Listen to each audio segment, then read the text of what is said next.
और अमेरिका की लगातार कोशिश है कि ये जंग और ज्यादा ना बढ़े और ज्यादा ना फैले। इजराइल को नसीहत दी गई है कि गाजा पर कब्जा ना करें। गाजा के लोगों की तकलीफ की बात भी अमेरिका ने उठाई है। हमास के खिलाफ एक जनमत बनाने की कोशिश की जा रही है। रक्षा मंत्री ब्लिंकन भी अरब देशों से बात कर रहे हैं कि कैसे वो इस पूरे मामले में अपना रुख, अपनी राय रख सकते हैं। लेकिन इस बीच गौरव सावंत मेरे सहयोगी जुड़ गए हैं तमाम जानकारी के साथ तेल अवीव से। गौरव, हमने आपकी वो रिपोर्ट देखी जिसमें लगातार सायरन बज रहा था। जंग की दस्तक अब धीरे धीरे बाकी इलाकों में फैल रही है। ये एक तरीके से अमेरिका और साथ ही उन देशों की भी नाकामी है जो इजराइल को सपोर्ट कर रहे हैं, जो चाहते हैं कि ये जंग ना फैले।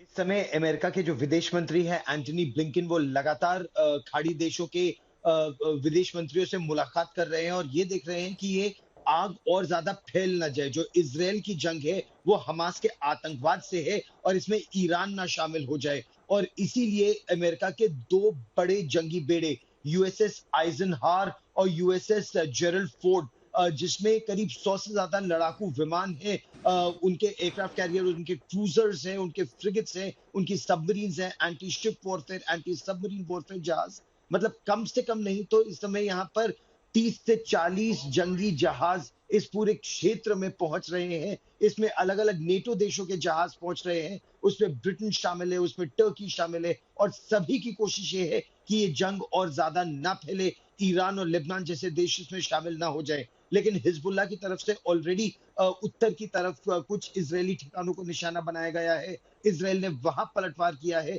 दक्षिण में अब कोशिश ये है कि जो फिलिस्तीनी लोग हैं, अमेरिकी मूल के, ब्रिटिश मूल के, जो विदेशी नागरिक भी हैं, उनको अगर सुरक्षित निकाला जा सके एक सेफ कॉरिडोर देकर, कुछ ह्यूमैनिटेरियन एड देने के एवज में, तो उनको वहां से निकाला जा सके। फिर जो इजरायल के बंधक हैं उनको अगर पहले निकाला जा सके।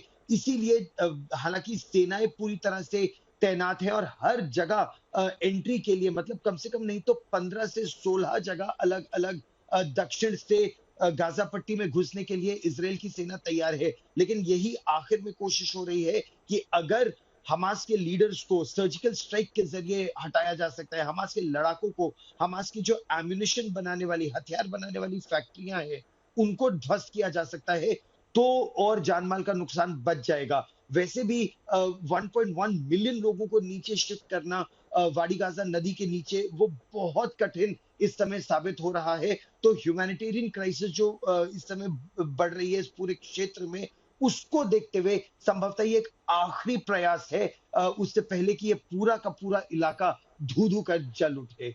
नेहा, ठीक है, बहुत बहुत शुक्रिया इस तमाम जानकारी के लिए आपका। गौरव सावंत सीधे तेल अवीव से हमें जानकारी देते हुए।